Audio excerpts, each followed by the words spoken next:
All right. What is going on there, people in Fightland?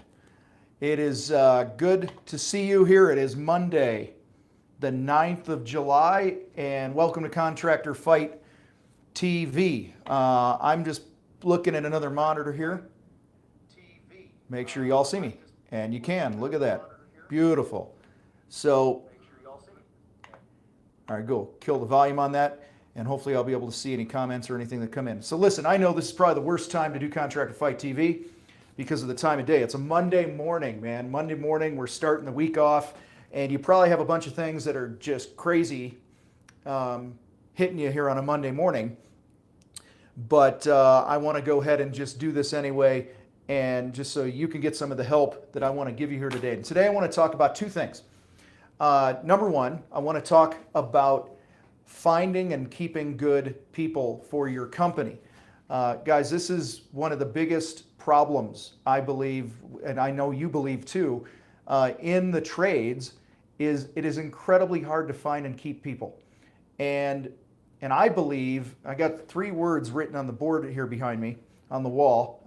I just ordered them in my new office, and I got a cool glass dry erase board that's coming in here later this week. So looking forward to that.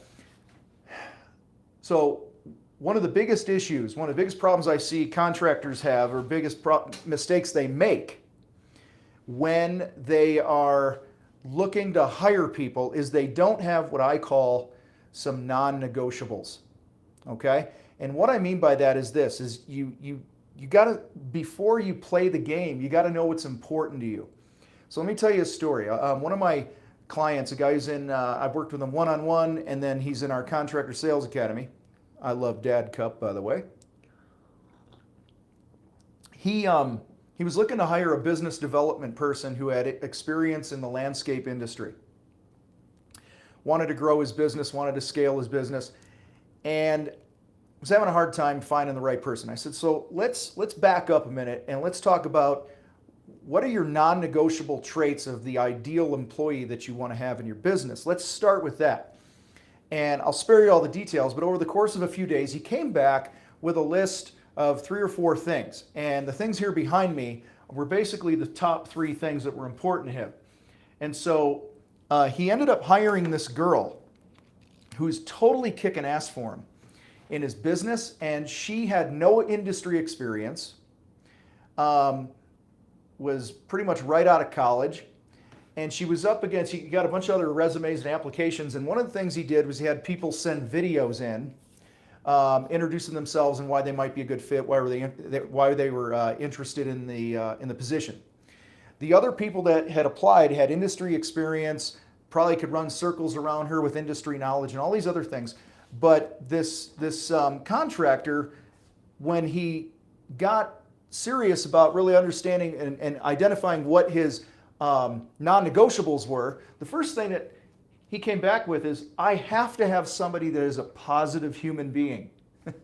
And he's like, it's hard enough running a business without inviting negative people into the business. So first and foremost, if somebody is not positive, good at, doesn't mean you don't have a bad day. It doesn't mean you're not pissed off now and then. It doesn't mean you don't have a moment where you're just, you go in the tank mentally or whatever. But overall, his number one non-negotiable in his company is that people are positive, happy human beings. I want you to think of somebody right now in your company. Think of the people in your business. And personally, I believe that if you can't say the majority of your people are actually positive people, okay, then you're probably going to have a harder time reaching your goals as a company, building a team, keeping a team together. So positivity, optimism, things like that, man, those things are good, all right? Good non-negotiable here. Second thing he came up with over the course of a couple days was, if somebody's going to work for him, they have to be massively frickin' competitive. And I said, why do you say that? And he says, well, he says, at the end of the day, I don't respect people that aren't competitive and don't have just a frickin' monster work ethic. And I said, man, that's a great insight. So listen, don't invite people on your team that you're going to have a hard time respecting. And it's funny he brought that up. See, the way to my heart is not fucking cookies and stuff like that. The way to my heart is work ethic. And so it's just me, right? Like I respect people that grind and work. And I'm not talking like you got to work 18 hours a day and all that other stuff. I'm talking people that go, hey, here's the goal, here's the mission, and I'm going to pay a price. I'm going to do what I need to do to get there. I'm going to find a way to make it happen. Like I respect people that way, that are like that. I just naturally do it. And people that aren't, that are full of excuses, they're not going to find a way, they're going to bitch and whine about why they can't take the hill. I just have a harder time. So I really resonated with the whole thing that this guy was talking about as a non-negotiable. And the third non-negotiable he talked about was, and before I get into that one, just if you have questions, type it in the chat box. All right. So while this thing is going, I just want to make sure that we have that option here for you. If you have a question, I'm happy to answer that for you. I'm going to refresh my screen, make sure we're good. So the third thing that was a non-negotiable for him is he had to hire people. He needed to have people that were on his team. There we go. That were that had a good sense of what a great client experience was. And so he made that part of the interview process because, again, a great client experience is going to be your best marketing, okay? And a great client experience is something that is based in respect, okay? This is based in respect. And what he didn't want to do is he didn't want to have to spend a bunch of time training people how to be respectful to other people. And that was a huge non-negotiable for him. And so he ended up hiring this girl, and she's kicking ass, doing some amazing things, growing. She's learning things in the industry now, and his business is better for it. So guys, I want to encourage you. Next time you go, oh man, I got to hire somebody, and I don't care what position it is in your company, you should have non-negotiables. You should have, like, this is what it takes to get to be on this team. All right? The best organizations are extremely clear who's a great fit to be on the team and who's a great fit to be a customer of ours and so forth. All right, so I want to encourage you to take some time. That's your homework here. I'm going to give you all some homework here. And make sure that you know the type of person, the character traits. Push aside all the experience and stuff, because down here, the experience of his industry didn't even make his top list of 5 things. I forget what the other 2 were off the top of my head. All right. So, because listen, when you got somebody who's positive, somebody who's competitive in this case, right? Somebody who is normally already a respectful person, they understand, like they can spot things, meaning in the interview, he'd be like, hey, tell me about a time that you had an experience with a business where you didn't feel respected. And you can tell if somebody's giving you some BS answer that they're making up on the fly, or if it's something that's really a part of them. All right. So that is that's my little tip for you guys here today on the whole hiring thing and finding people. Like, you're going to have a much easier time training people in your craft, in the trade, if you've got some pretty solid non-negotiables. All right, cool. So now I want to talk a little bit about how to know what to charge for your work. Okay, we're getting into a little mathing here. Because I get messages all the time, these dire financial situations, man. My credit cards are maxed. The bank won't help me out. I'm late on my truck loans. I'm late on my rent payment for the shop.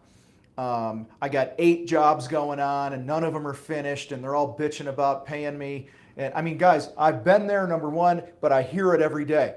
And so if you want to turn your business around, really want to change the game, I want to make sure that we can get into the math here a little bit. All right. So let me rip that off. Push this over here. All right. So I want to give you a scenario. Knowing what to charge starts with knowing what your overhead costs are. Okay? Overhead, let's define overhead first of all. Okay? Overhead is anything in the business. Overhead that gets paid even if you don't do any jobs. Okay? So here we are at the beginning of July. Even if you don't do one job in the month of July, you still have stuff you got to pay for. Okay? You have your shop rent. You have the advertising thing that you signed up for. You have your $1,500 a month agreement for SEO guy that you hired. You've got your truck payments. You've got your administrative person in the office. You have their salary or their pay, right? Because they're coming into the office and they're doing shit, even if you're not doing any projects out in the field. Okay? Your own pay as the owner of the business, your own salary should be part of the overhead. All right? All right. Cell phone bills. Okay, we can go on and on. I mean, listen, I got shit pulled up here I won't waste your time looking for right now, but with examples. But you get the idea. Overhead is anything in the business, okay, that needs to be paid even if we don't do any projects. That's the simplest way that I could break it down for myself, and hopefully that helps for you. All right. You guys are quiet today. It is a Monday morning though, right? So anyway. Try to chug my coffee before it gets cold. So let's play a scenario out here. Let's say when you add up everything in your business that your monthly overhead is $20,000 a month.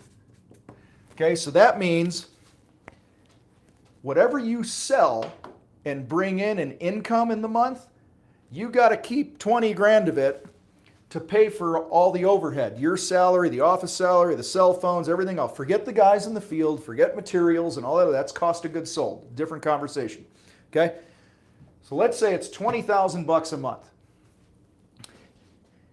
Let's say, so you go, okay, well, how am I going to pay for this 20 grand? How do I know what to charge out in the field to have enough to pay for this? Because if you don't have at least 20 grand, stepping on my cord here, if you don't have at least 20 grand left, you're going to be negative, right? You're going to be down. If you have $20,001, you're above. So right at this line at 20 grand is break even. Break even point. So let's say you bring in, $50,000 in revenue and you minus your cost of goods out of there, your field labor, your materials, permits for the jobs, all the stuff that you pay because you're doing work. If this amount, when you subtract that, is 20K or better, you're ahead. If this amount is 20K or lower, you're screwed. All right? So, just kind of giving you a bird's eye view here. I gotta figure something about this cord because it drives me crazy, man. All right, so here we go. So how do we pay for this $20,000? Let's pretend that you got 3 guys that work in the field for you. Okay, you have 3 field employees that produce work. And they work full time. So 3 guys times full-time man hours, so about 160 hours a month, right? 40 hours a week. Let's just play the simple math here. Is 480 man hours, okay, that are billable. All right? So you have 408, that's your capacity. Without getting into overtime and all that other stuff, you basically have a capacity to produce 480 man hours worth of work. So now what you want to do is you want to take the $20,000, divide it by 480 hours. And what you're going to get is like 40, I have it worked out here, 41.67 an hour. Okay? Hope you all see that. So $41, 42 bucks an hour is what your overhead is costing you. So what that means, you guys, is for every hour that you're on a job, you better be keeping 41, 42 bucks an hour after everything else is paid to be able to hit that break-even goal. All right, so hopefully that makes sense. So here's how you work this bid up. Let's work a bid up now for you, all right? Let's say your average employee in the field costs you $25 an hour, okay? Maybe you pay them $20 an hour and there's $5 an hour on average or whatever it is for taxes, work comp, and all the other burden that you put on there, okay? Talk to your bookkeeper about this. So $25 an hour, and let's say I have a job that I've estimated it at 100 man hours. It's gonna take 100 hours, all right? So you go 100 man hours divided by my 3 guys, right? It's gonna take my guys like 33 hours a guy, roughly. So a 4-day job, give or take, for 3 guys, so 100 man hours. Well, I'm gonna pay $2,500 for the guys, okay? Let me move that closer. Still getting our studio set up here, y'all. Thanks for your patience. There. All right, so make sure you see it.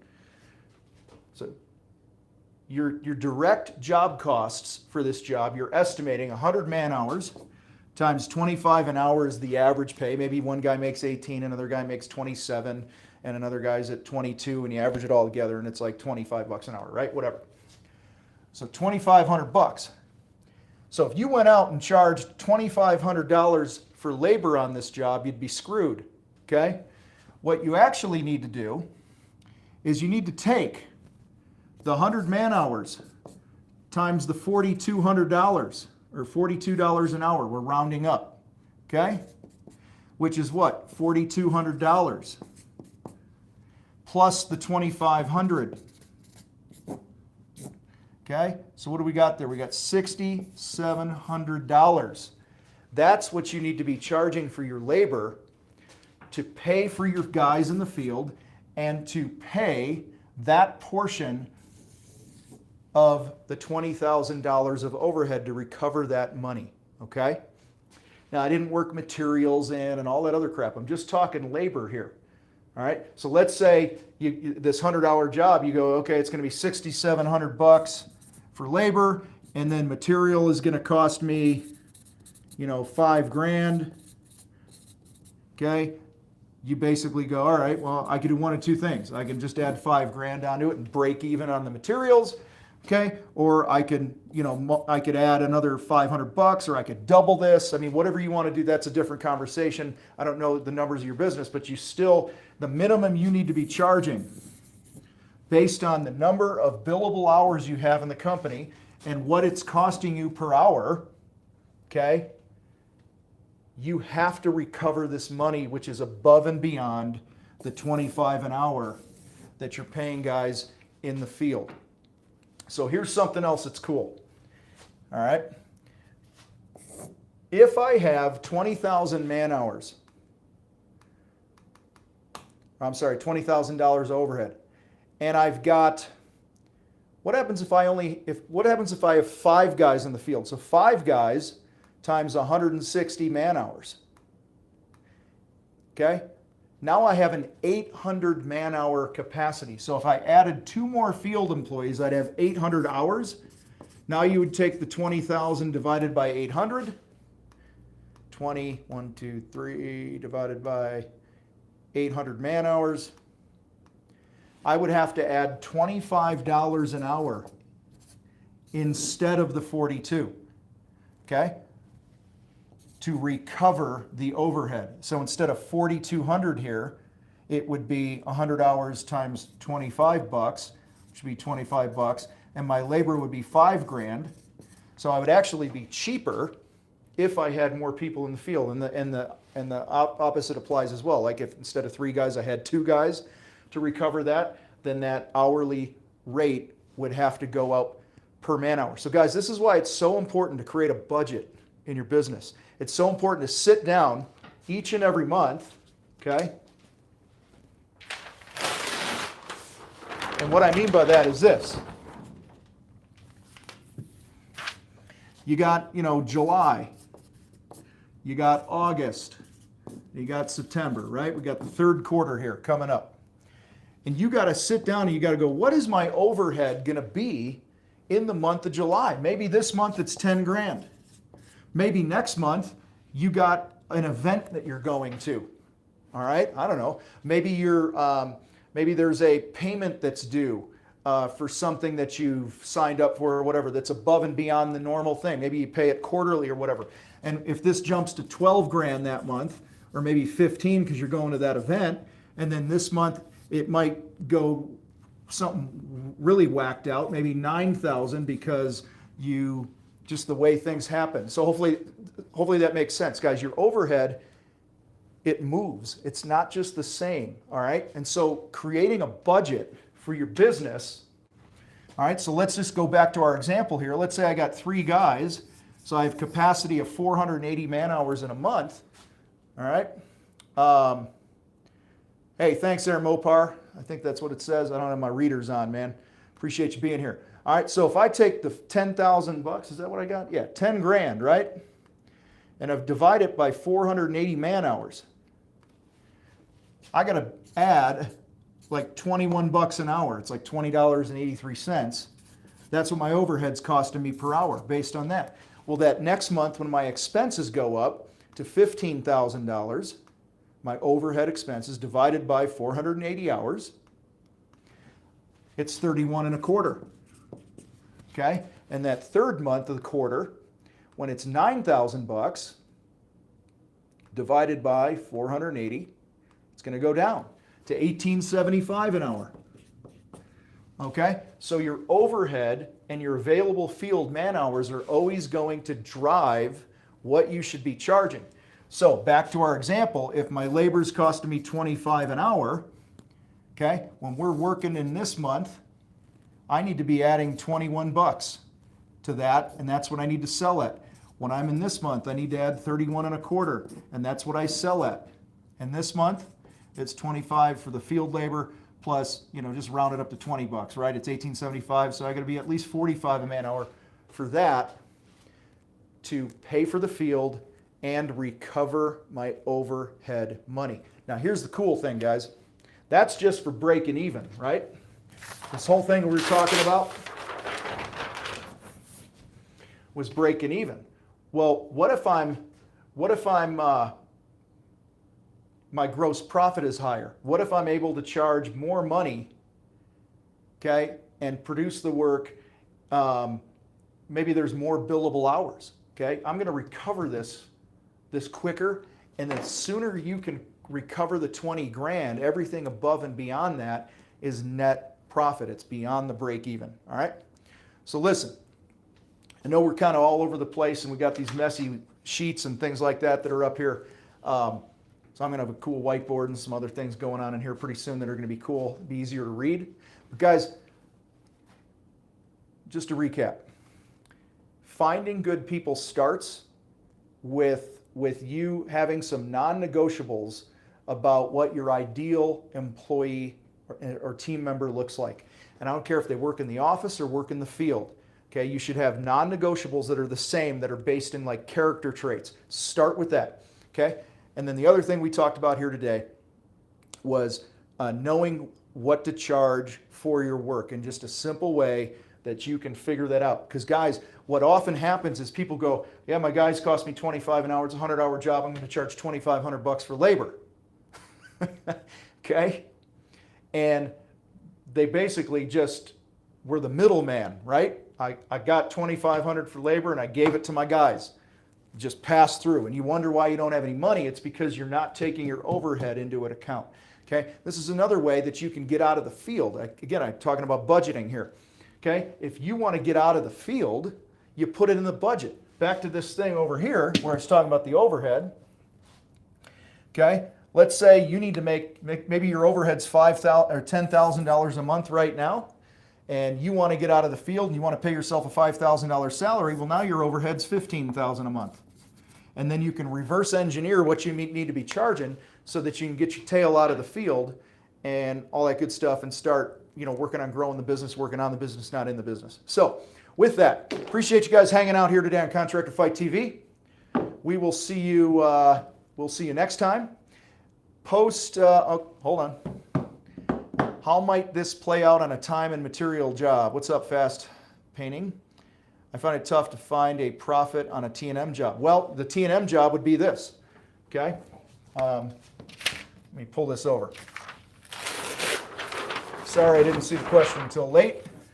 So if your guys cost you 25 bucks an hour and your overhead costs you $40 an hour, all right, you got to be at least $65 an hour for the time part of the T&M job.